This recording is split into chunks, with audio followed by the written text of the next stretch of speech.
Hello everyone, welcome back to my channel, and this is War 4 of Season 52 with the defense tactic of Provocateur. And our opponent for this war is Nefti. Now this video is a bit different, there'll be two wars in this video because this war I only got 2 fights. So there's not really much going on in this war, so I was like, I might as well just make it a 2 wars in one video to save time. So my team for this war is Photon, Nick Fury and White Magneto, and I in fact took White Magneto to rank 2 for this war because I'm actually using him on offense rather than just his, pre-fight abilities, but that's for later. But my first fight is Node 2 Spider Ham, and these are my boosts. I didn't really go like power backs or anything too crazy because it's a nodeless fight. I mean, it's placebo. I mean, these effects don't really work on Nick Fury. I just the stun duration decreases every time I stun him. It's kind of like Limber. But the plan for this fight is you want to throw your specials immediately against Ham. This is how you stop him from gaining his charges to where he will start evading you and becoming unblockable. Now the great thing about Nick Fury is when he's above 5 charges, he actually bypasses miss and evade, so there was no threat really in this fight. As long as you just throw your special as soon as possible, you can end it really quickly. Just spam SB1 and Ham will go down very shortly. But next up we have N11 Wiccan, and this fight, I'm just gonna say there are moments in your life where your brain is allowed to go into autopilot mode, and this fight is going to be a great example of that. So it is combat deja vu placebo. So basically what that means is if I do the same combo or the same hit 2 times in a row, I place a placebo effect on me and Wiccan can nullify it. And what I believed, just me being myself, I was thinking the tactic is involving a lot of miss. So I was like, Photon can't miss on our mediums, I'm just going to medium. Now little did I know is I'm triggering the placebo node, and now Wiccan's power, as you can see, is getting out of control. I mean, I thought I was safe throughout majority of the fight. I mean, the plan was just to go medium and special attacks, but that was not how you do this fight, or that is not how you should do it. You should just play normally, like you're just using Photon. Try avoid doing the same combo, but Wiccan goes to special 3 here. Now good thing I do have a minus 33% special 3 damage reduction. So Photon is already tanky, so it's like nothing to her, thankfully. I do have a wax proof out on this, thankfully, as well. And I just kill Wiccan, but that could easily went south if I didn't boost up properly. I did run suicides for this fight because Photon hits a lot harder with suicides, but as I say here, it should not have been that close. That was just poor planning on my part, and you should really get an understanding of these nodes. But this is the result. We got a donut this war. BG2 really did well this war, so well done guys. But the final result, we ended up losing the war by 1 death. And this is our first loss, and we just have to move on for it. But we're going straight into War 5 now, and this is against New Nation. My team for this war is Photon, White Magneto again, and Human Torch this time. And this war I have 4 fights. At least I got some sort of responsibility for this war. They're all path fights. I think Ooze is just giving me a bit of a breather after my death. He's just letting me like get comfortable again, and it's really just great leadership from him. But I'm using White Magneto for this actually.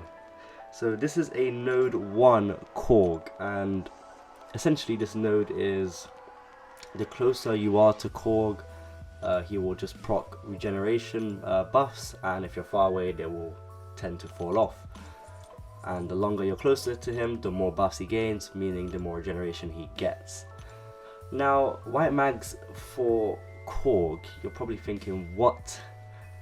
It is not a perfect counter, but there isn't really much you can do to die. Like, firstly, you're bleed immune. Secondly, you can parry Korg, because I will be placing the pre-fight onto Korg, so I will be able to stun him. I'm showing all the boosts here because this is the second war, so I just want to show all of the boosts just before you know, so you know it's different boosts rather than the first war.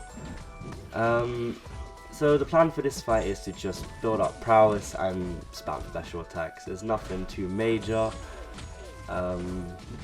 Yeah, as I said, just try to keep my distance sometimes. I should heavy. If I heavy attack, I build a bit of prowess and I keep him distance, kind of way I should do it.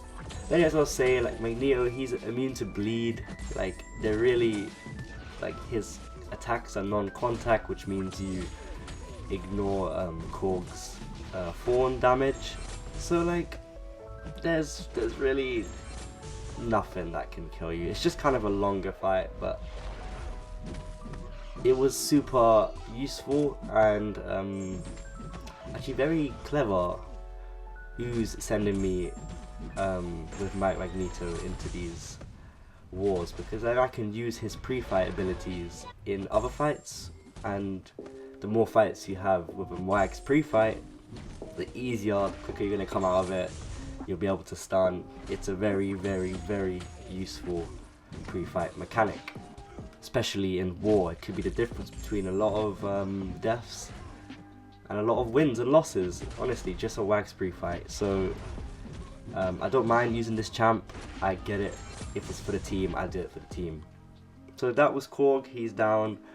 It did take a bit long, but maybe I managed to get back some time that I lost on that fight. So next up, I have node 10 Absorbing Man, and I'm using Human Torch for this fight. I have the Flame 1 pre-fight and a Wax pre-fight, but my Torch is only rank 5. He's not ascended, and Abs Man is also tactic and Torch is not, so I was like, this could go south. But then this fight really highlights how strong Human Torch is, and I kind of forget how stupid he is. Like, he's not even ascended. He is fully boosted, to be fair, but he's not ascended, and the way I just melted that Absorbing Man in 26 seconds, I was in pure shock. I couldn't believe it. But Torch still dominates the Mystic class despite being a 6-star champion. People need to remember this. But anyway, next up I have node 21 Chee'lith, or GT40 members we call her Tyrone. And I got another Wags pre-fight for this champ. She does have a lot of cleanse in her kit, so some of my armor breaks that I could apply, they will not apply because she has cleanse. And also for stun, obviously, that's why I'm using the Wags pre-fight, so I don't need to worry about it.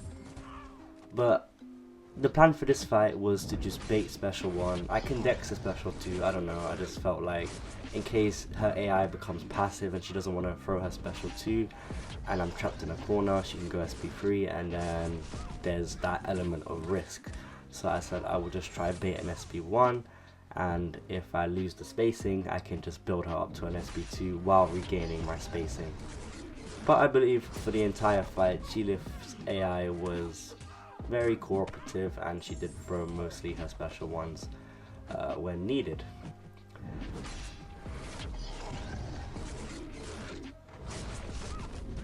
Now I'm gonna be honest, I'm not really the best white mags user. I typically use them simply to put down a pre-fight rather than actually use them as a champ. I took him to rank 2 actually this war, literally just for this war, and I doubt I'm going to end up using him again, knowing how my luck works, but it's okay. It's for the team, as I said earlier, and the team is the team.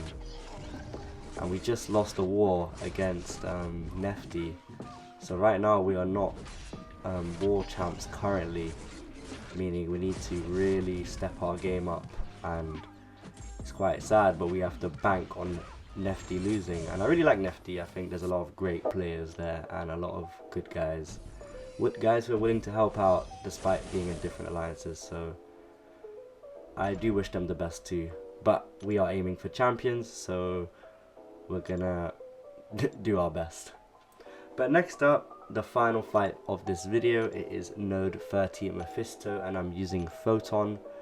And if you're thinking why I'm not using Torch, I don't have the pre-fight, so if I put down Incinerates on him, I could be cooked by him gaining too much power, and then I'm dead.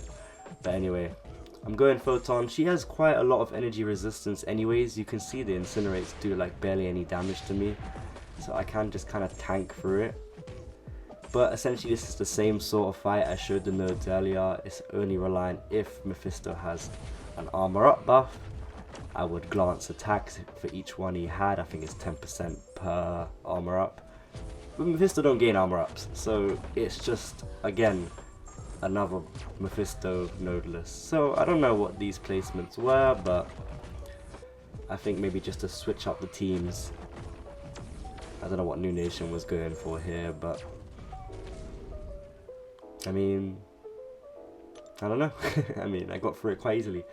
But this ended up resulting in us winning the war against New Nation 9-1. The one was a disconnect, it was a DC. So it was basically 150-0. I see it that way. That's why I didn't show the battle group score, because all 3 battle groups got a donut basically. And these are my stats. So 6 more attacker kills from the last 2 wars, with no mini bosses, no defender kills, and the best one of all, no deaths. Now, I think my season so far, it's not great, obviously with that 1 death, but I still have time to redeem myself, so I will keep pushing. I will keep planning my fights, not doing what I did on that Wiccan. And yeah, I hope you all have a great rest of your day. I will see you guys in the next video and the next war. Peace.